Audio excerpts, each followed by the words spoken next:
Hello everyone, welcome to ITLS Academy. It's a great platform to learn everything from the comfort of your home. Let's start. Let me introduce myself. I'm your mentor, Gitanjali Jha. I'm a content creator, storyteller, visual merchandiser, corporate trainer, and an author. With over 15 years of cross-functional experience across leading brands like H&M, Shoppers Stop, Godrej, and Future Group, I specialize in transforming ideas into impactful stories, whether through the visual design, training programs, or the written words. As a seasoned trainer and mentor, I have conducted pan-India workshops on soft skills, technology, and leadership, touching the lives of employees across retail and service industries. I have also served as a guest lecturer at NIFT and Vogue Institute and contributed to non-profit education initiatives through Unadi. Trust me, working as a volunteer or with a non-profit organization help you broaden your perspective, and it helps you as much as you help others. Try it sometimes. I am also the author of 2 published fiction novels, F Factor and Love Arranged, and hold academic credentials in fashion technology from NIFT, and MBA from NIRM, and certifications in digital marketing from Google and content design course from ECT Delhi. That's about myself. Now let's start with. So today we'll be learning about one of the most interesting and important topics, knowledge management. This is lecture 20, right? So we have been learning a lot. Everything is knowledge. But how do we manage what we learn, right? So till now what all we have learned, let's quickly recap. People perspective of HRM, strategic human resource management, HR strategies, human resource policies, how to make them, and competency based HRM, right? So what is knowledge management?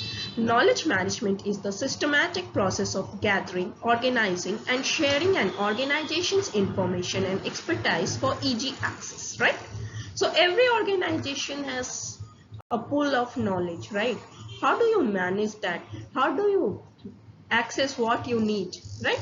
You cannot keep searching. So how do you manage the whole information? That comes under knowledge management. Technical resources, instructional document, frequently asked question pages, and so on are examples of knowledge that should be made available through knowledge management. So when you go on a website page of a company, you see they have different buttons. So this is one example how they are managing their digital presence, right?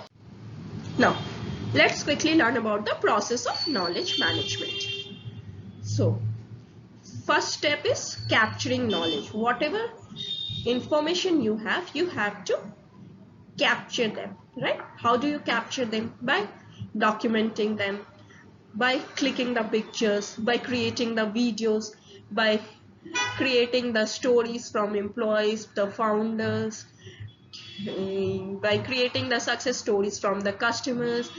If you have, if you are working on a non-profit organization, the impact your organization made on the lives of people, how it transformed their lives, and so on. So you have to collect all the knowledge, right? Then once the data is collected, you have to structure it. So how does structuring happens? You have to classify it in different categories, all similar information together, different information in different tabs. For example, the story in one page, the testimonials in another page, the values, mission and vision in one page, what we stand for in the value page, the products and services in one page, how we can help our customers in one page, who all are our employees in one page, the board members, the founders, So we structure knowledge into different categories, right? Sharing knowledge. Once we have structured it, we need to share our knowledge. How? With digitization, it is very easy, extremely fast. So we have to share it more responsibly, right? You create a website page, you create a Facebook page, you create a YouTube channel, you create an Instagram page, you create a Pinterest page if you have lots of DIY, because people keep looking about them, and whatever other media where your organization fits, you have to be visible. And once the information is shared, it has to be updated regularly for people to come back again. If you are sharing everything together, yes, some information have to be there, but how you are updating your page? By sharing an interesting story daily, by sharing which customers find helpful regularly, even if it is not daily, say every week, say sharing newsletters once in a month, and so on. Now, once you have your data ready, we need to analyze our knowledge, how it is going to help us, right? What are the other information we require based on our experience, how we can use this data better to make our company better, to make the workforce better. That is analyzing the data and reusing the knowledge. So you have analyzed what we could have done better previously, where we did good, and now based on that knowledge we have to reuse our knowledge in current scenario, right? Continue doing what we did good, and improvise where we need to do better, and improving the knowledge. So this is the whole process of knowledge management. It is a vast topic. I have covered it in short. Please go through it in detail so that you will understand the whole process of knowledge management. Different types of knowledge management.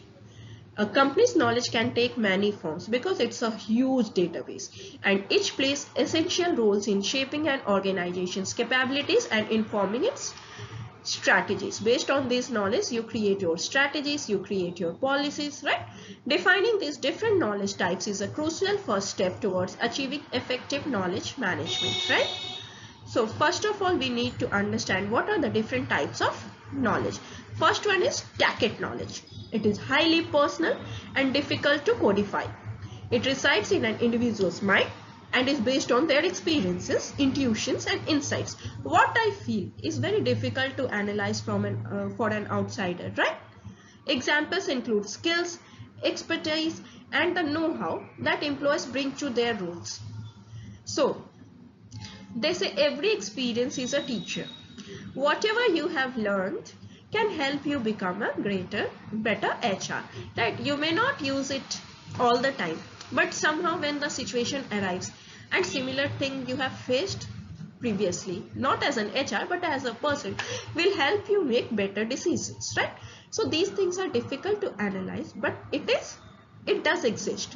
Sharing tacit knowledge often requires direct interaction and collaboration. So how as an HR you are going to collect tacit knowledge? By surveys, by feedbacks, by creating that trust factor where your employees share your stories, share their stories and experience with you, right? So you have to be a very good listener and non-judgmental, right? Second one is implicit knowledge. Implicit knowledge is closely related to tacit knowledge but is slightly more formalized. Okay? It involves knowledge that individuals possesses but may not consciously recognize or communicate. What I learned in school, I don't use it every day. But when required, I recollect it quickly and apply it, right? Implicit knowledge can be uncovered through observation and disclosure, making it valuable for organizational learning, right? So, I may have 3 degrees based on my interest. I am not using it on daily basis, but when situation presents, those knowledge helps me to perform better. Similarly, whatever you are learning, you may not become an HR in future. You may become a leader, but this knowledge is going to help you understand your team better. It is not necessary that only HR is learning this course, right? Even people who are dealing with people but are not HR, are learning from it. Great. Now, we learned about implicit knowledge. Third one is explicit knowledge.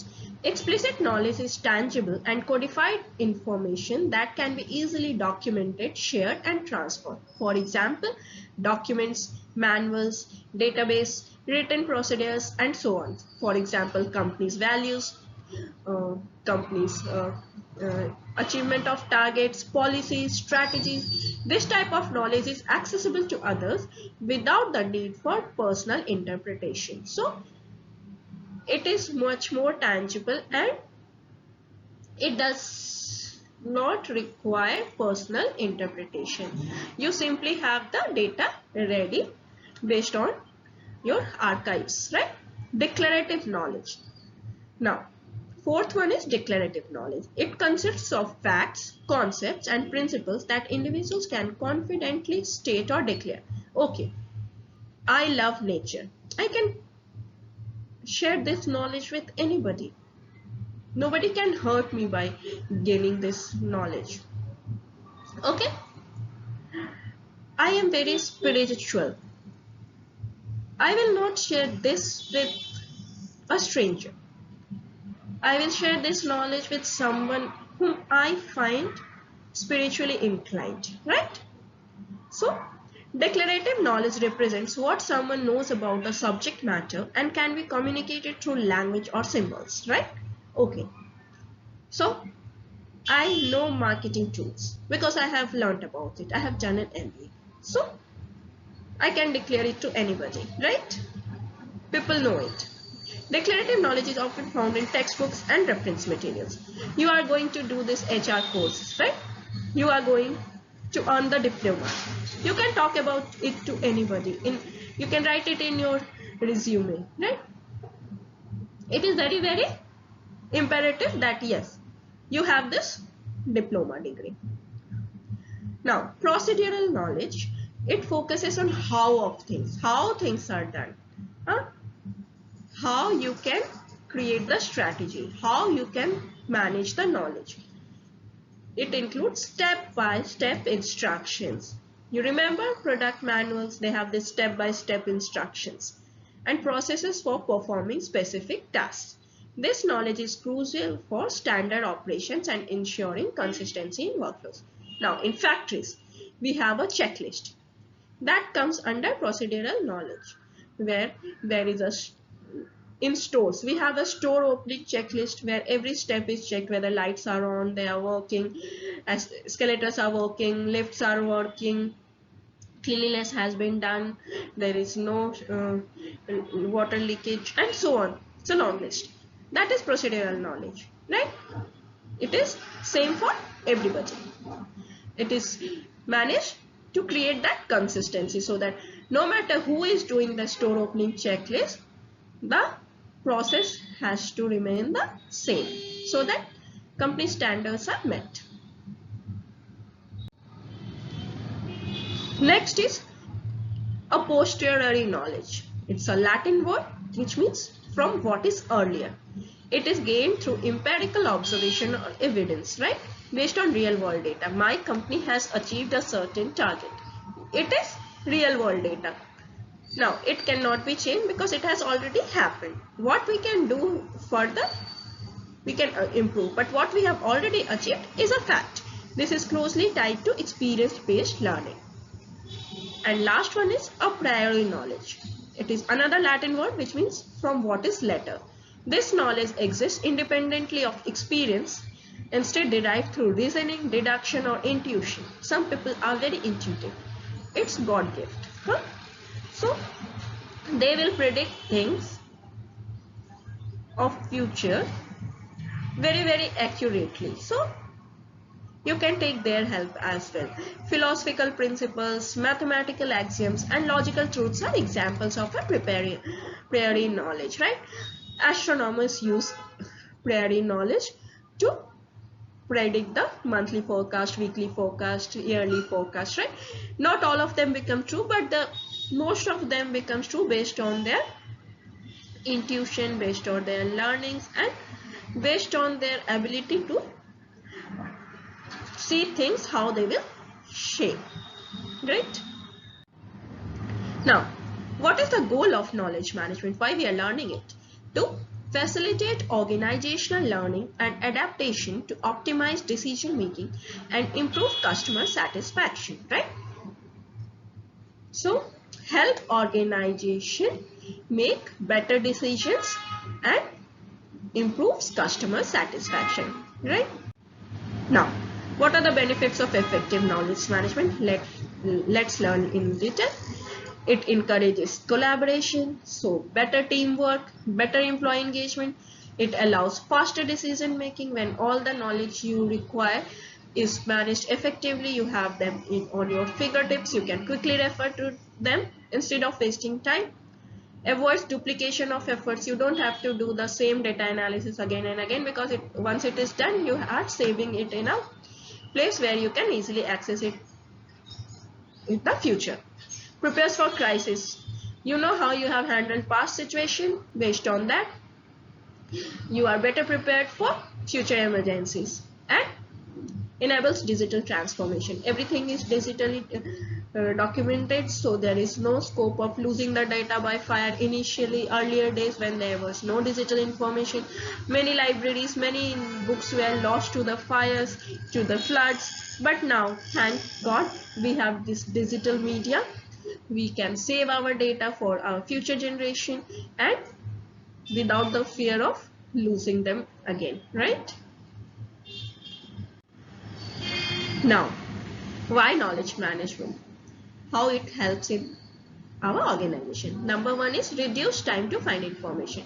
The time to find information has reduced a lot. You don't have to Google every time. You have your data ready in the system. Reduce time for new staff to become competent. So your onboarding process, your induction process becomes much smoother because you know what exactly you have to put there. So you have created a program. Yes, obviously you have to update it, but the basic information remains the same. The company's story, mission and vision, the values, what are the expectations from the employees, why, what products and services they are giving, why and how of the company, different departments. You don't have to create all this again and again. You have created a presentation, you have created a video, you can use it all the time, every time you are doing onboarding, right? So the transition time becomes lesser. Reduced operational cost. You don't have to do it manually all the time. You just have to fetch the data, use it, and move on to the next task. Improved customer satisfaction. You can focus more on your customers, on giving them better service. So obviously customer satisfaction becomes improved. And improved bid-win loss ratio, because now your company, once its data knowledge is managed better, efficiently, reputation automatically increases. We all search company's website before joining a company or when we are looking for a job, especially the lesser known companies, okay? Because our website, our knowledge management represents us. So knowledge management is also another branding tool for the organization, so it has to be done with great. Now, some of the best practices of knowledge management system, right? It encourage knowledge sharing. Knowledge is power. The more you share, more empowered everybody becomes. It is nothing to be hoarded. So if you have some information which is going to help your team, please share, right? Otherwise, you have lots of knowledge which can help everyone achieve goals, but you didn't share, so your knowledge was not utilized. So what is the point? Foster innovation. Based on your acquired knowledge, you can be a better innovator, because you know what worked, what didn't work in the past, and how you can improvise on that. Promote a learning culture. Everybody is sharing a knowledge. Everybody is learning from the knowledge database. So learning culture is promoted. Regular knowledge audits in order to ensure that everything is tracked, everything is documented. If something is missing, the auditors can help you to create a database for that as well.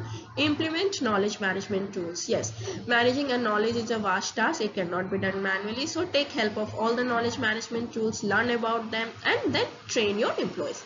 Create and maintain up-to-date knowledge base. Yes, what information you updated last year has to be updated with the current database, with updated client list, with updated services, with updated numbers, with updated impact your company made.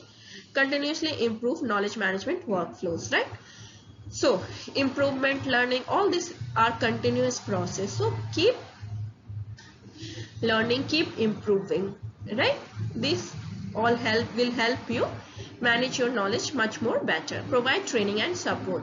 As I told, training and development helps empower your employees. They do their work better, they feel more engaged, their career path is uh, uh, faster. So as an HR, your responsibility is to give that training and support to your employees, which will help them grow better and do their work better. Communicate the importance of knowledge management, why we are doing this, why we are putting so much time and energy into it, because this is important. This is an important tool which we cannot afford to miss. And follows the latest knowledge management trends. Always stay updated.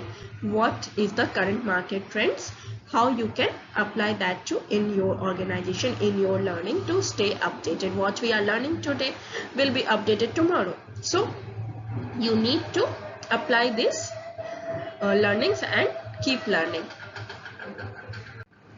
Now some of the knowledge sharing methods. Okay, one can be proprietary online training. So we are doing an online training right now, right? So you are learning from the comfort of your home. You don't have to be in Mumbai or in Delhi or in Lucknow to learn from ITLS Academy. You are learning from your home. You are doing your job and you are managing time for learning as well. AI powered decision making. AI is helping us making better decisions. So use it as your friend, right? Link management. You can provide link to videos, create a WhatsApp group, create a Telegram group to create the knowledge sharing tools. Project management software. Use the softwares to do your work better. Meeting and verbal knowledge sharing. Yes, so meetings can be in the boardrooms or meetings can be as a webinar where you can share your knowledge, what you learned in last 6 months, right? Different chat platforms, as I told, WhatsApp, Telegrams, or you may have team in your office or your customized organizational platform. Digital asset management. So your company gives you a lot of power in form of information, that is digital assets. So how as an employee you are managing it, how as an HR you are training your employees to take best advantage of digital assets. SOPs and project documentation, right? There are different SOPs which need to be followed. There are successful documentations, how it works. All these are the knowledge sharing methods. Screen recordings, right? You can share knowledge through screen recordings as we are doing now. Share digital whiteboards where everybody can contribute, for example Google Excel sheets and so on, right? So learn more about these methods, explore them and see what works best for you. Try to share what you are learning with your fellow student so that you both can exchange ideas and feedbacks, right? Now let's explore this very interesting topic further.